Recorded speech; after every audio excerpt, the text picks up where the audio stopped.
Okay. Okay, Jesse Rogers here with Ian Happ and his mother, Mary Beth. Of course, we're all quarantined in our separate cities here. I'm in Chicago. Ian, you are in Arizona where the Cubs train. Of course, Mary Beth, you're in Columbus. So on this Mother's Day, we wanted to connect you two and be able to have Ian wish you a happy Mother's Day. So Ian, go ahead. Happy Mother's Day, Ma. I miss you. Unfortunately, we haven't seen each other in a while, but just wanted to say Happy Mother's Day and thinking about you. Well, thank you. That's beautiful. And it's beautiful that you have us here. Thanks, Jesse. Yeah, and of course, Ian, you have a podcast. I'll let you promote that in a little bit, but you had all of the mothers of your teammates that you live with on the podcast this week. Tell us about it. Yeah. We're doing a podcast called The Compound with Zach Short, Nico Horner, and Dakota Mekas. And my mom, as brilliant as she is, actually had the idea to have all the mothers on and do a special Mother's Day episode. So we had them on. We had them tell a couple stories about us, whether embarrassing or just funny. And so we think it's a great episode. We think it was a lot of fun. And it was just a good way for us to connect with our mothers through this time where, unfortunately, we haven't been able to see them in a while and kind of give the fans a little window into all the great things that they've done for us throughout our lives. And of course, Mother's Day is a lot of connections between Mother's Day and baseball, because I imagine, Mary Beth, you've seen Ian play on Mother's Day for a long, long time, whether it be in person or on TV. So pretty strange not to see him playing today, isn't it? It is. We've had lovely Mother's Days at the ball field throughout the years. And he had one coach who would make sure that all the mothers got a flower. Mm-hmm. Could be more than one coach that did it. And Coach Sagi, I still get a Mother's Day text every year from him. Oh, that's wonderful. And of course, your first day in the big leagues was Mother's Day weekend 2017. Ian, take us through that experience. I want to hear it from your perspective and your mom's, because of course, when you get called up, it's not exactly like, okay, I'm going to take 48 hours to show up. Yeah. We were really fortunate because we were all in Salt Lake City together where the AAA team was playing. My uncle lives there, and so we were having a little family reunion. And I got the call on Friday night, which was a night game on the West Coast, to be at a 3:00 game in St. Louis. And my brother and my uncle were at the ballpark, so I was able to tell them in person, and we were able to keep it quiet until we got back to the house. And I was able to tell my mom in person. And I know a lot of people aren't that fortunate; they have to make a phone call. So for me to be able to tell my mom face to face, hug her, share some tears and some emotions, and then get on a plane and go to St. Louis was really special. And then wearing the pink in my debut and hitting a home run on Mother's Day.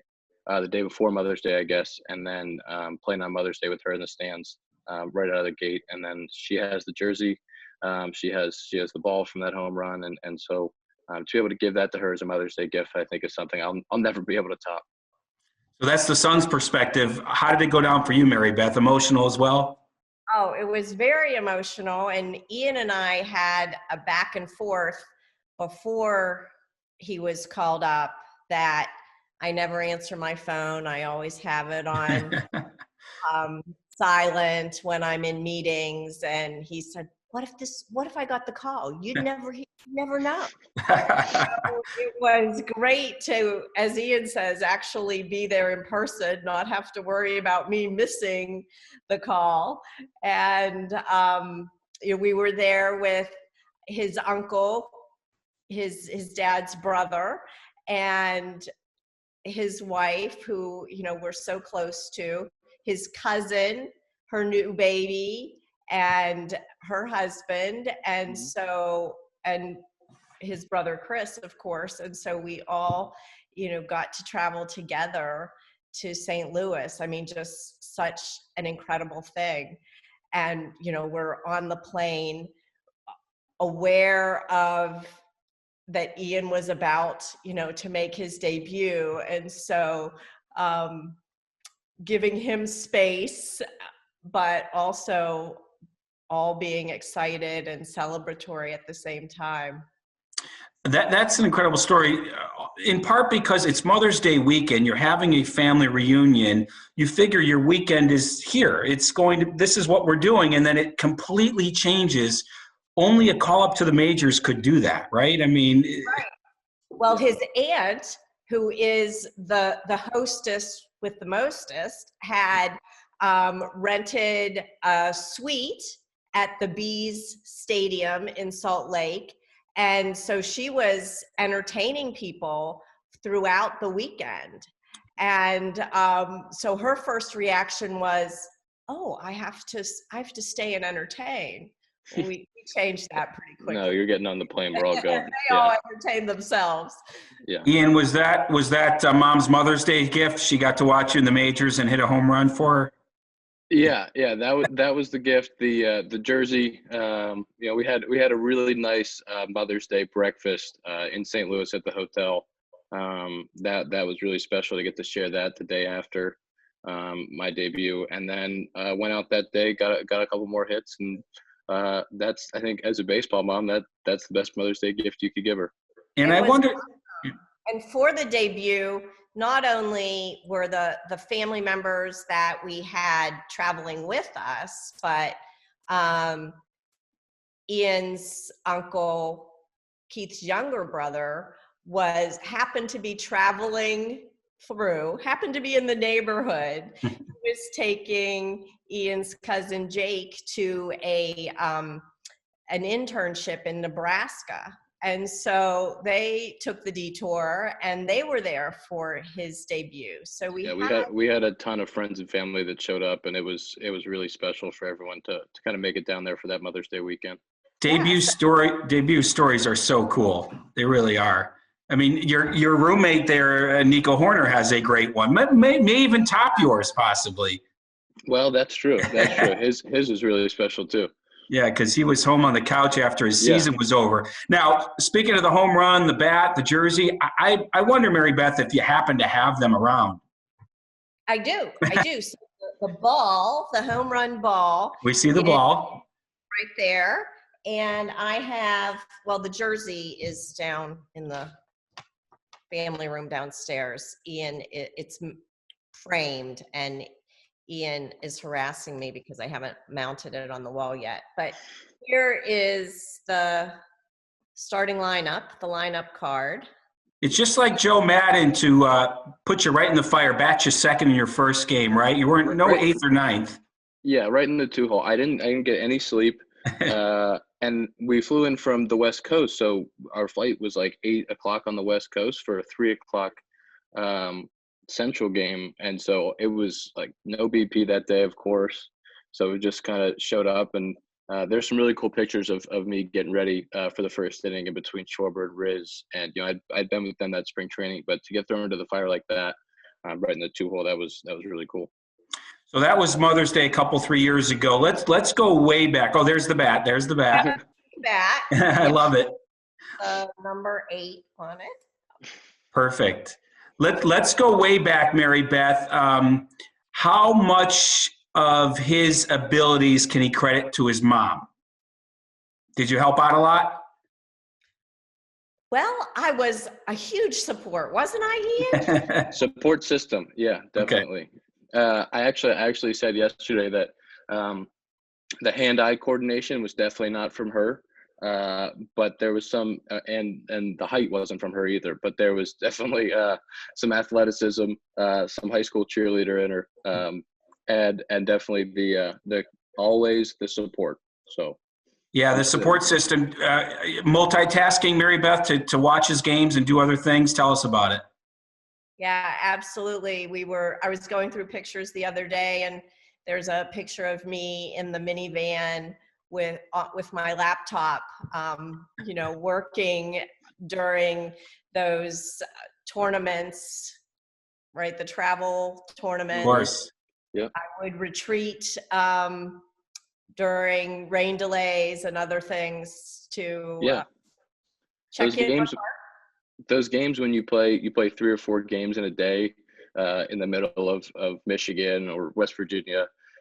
So in between games, when we were eating or getting ready for the next one, she would go to the minivan and grade some papers or write a dissertation. So I think just people don't understand the amount of hours that it took for her to get me to places, to always constantly be able to adapt her schedule for me, while also being super successful. So I've always really appreciated that, and it's been so special to get to share in this experience as a professional athlete after knowing everything that she put into making it a possibility. And that's what this day is all about. Exactly right. I have to say that I have great colleagues who celebrate and follow Ian. And so during the debut, when, we dropped everything, I texted them and said, I'm not going to be back for a while. So we got to follow him to Chicago as well after the St. Louis stand and get to see his Wrigley debut too. So Ian, you mentioned a support system. I imagine, this is a game of failures for everybody. Is mom someone you lean on when times are tough, or do you not involve mom in that? No, definitely. I always have. I've always really respected everything that she's told me as far as failure and continuing and staying with the process. And so she's definitely somebody I lean on when things aren't going well, and someone that is also there for me when things are going great. So I've always been able to call her. Usually it's every morning when I'm going to get coffee before a game, and I'll just check in with her on the way to the ballpark. So she always keeps me grounded. I'm curious. We talk baseball then. No. I'm curious. She gets me away from it. Go ahead. Yeah, no, I'm curious, Mary Beth, over the years, you've probably learned or understood that this is a game of failure. How do you view it from a mother's perspective? Because it is so difficult, especially at the highest level. Well, I sometimes have to remind myself it's a game of failure. I have a good friend who remarked to me that, she sent her sons off to their first jobs and would only know what they would tell her, right, about their successes or failures. She didn't have to watch every minute of their day. And, while I don't watch every minute of his preparation, the whole world is there to see the actual work. So that is very different. And we keep a sense of humor and a sense of the big picture about it. And so I am able to do that. I do tune in to all the games though. Yeah, it doesn't matter if we're on the West Coast or not. She's up and she's watching them. And how much are you looking forward to? Now you're a professor, and obviously school is not happening, but if baseball's back, and I think we all think it will be at some point this summer, how much are you looking forward to going to see him at Wrigley Field or wherever the Cubs are playing? Well, I'm certainly looking forward to being able to do that. I think we'll still probably be at a distance. Right. So I will just be grateful to be able to tune in and to watch. Yeah, hopefully there's a point, Ian, where at least family members maybe can be allowed in, some social distancing involved, but that'd probably be pretty meaningful to have your mom at least in the stands, right?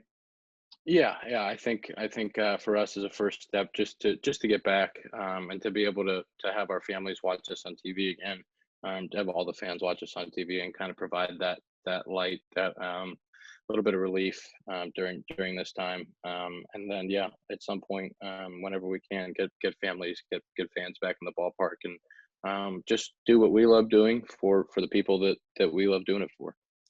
Okay, before we wrap up, I need a story, Mary Beth, but let's take us to Wrigley Field first, and then tell me a story of a young Ian Happ, one that stands out, a good one. So you'd like Wrigley Field, his debut at Wrigley? No, I was going to say. We need the background that you use in meetings when you're missing Wrigley a little bit. Exactly. Okay. So when I'm missing Wrigley. You're going to be more adept than I am at whatever you're doing there. Oh, there you are. Bang. What I do. With Ian at the plate. Yeah. I should be having a better game, but that's okay. We'll let it slide. She could move over and cover the 0 for 3 there. Yeah. So give us a young Ian story, something that we may not know about him.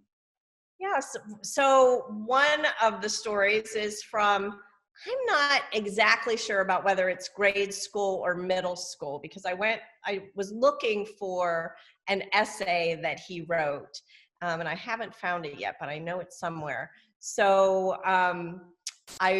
we had a teacher conference, and his teacher was very serious, very concerned that Ian's essay entitled "Baseball is Life," the thesis statement, he went on to describe how baseball is life, was really concerning to her, because Mrs. Happ, that there's more to life than baseball, and Ian will have to know that and learn that.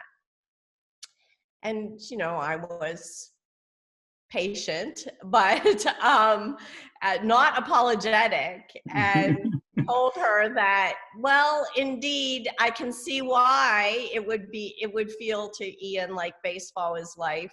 I had a son who was 6 years older than Ian in travel ball and high school ball at that same time, and Ian in travel ball and having a blast and doing well. And certainly they spent a lot of time with their dad off the field in batting cages and playing catch. So yeah. It did feel like life, because we were always dragging them around to baseball, to the batting cages, to wherever we could to keep playing. But the thing that's crazy about that story is what doesn't matter if it was elementary school or middle school. I was still playing the violin, and like in the orchestra, probably maybe first chair at that time. So to have that be like, I can't believe he's not more well-rounded is really funny. That is funny. And of course you showed that teacher, I'll tell you. Yeah. I mean, doing what you're doing. Well, before we wrap up, Ian, I want to give you a chance to promote The Compound, we call it, your podcast, with three of your, three roommates, all Cub players. Where can people listen to it? Yeah, it's called The Compound. You can go on Apple Podcasts, on Spotify, and then my Twitter and Instagram are both ihap_1. So if you log on to my Twitter, I'm tweeting about it every episode that comes out. And go listen to the special Mother's Day episode, because we're really proud of our moms and happy to share our experiences with the fans. So go have a listen. Yeah, it's a fun listen. Of course, you have other teammates that call into the podcast, and it's a great listen. I guarantee you'll have one listener in Columbus, Ohio, right, Mary Beth? Absolutely. It's a lot of fun. Happy Mother's Day, Ma. Love you. Thanks. And happy Mother's Day to my mom and to Grandma Happ. Yes. They're big fans. And to all the baseball moms watching right now, happy Mother's Day. And you guys stay safe, and hopefully we'll all be at a baseball park soon. Yep. Thank you, Jesse. All right. Take care. Have a good one. Thanks for watching ESPN on YouTube. For live streaming, sports, and premium content, subscribe to ESPN+.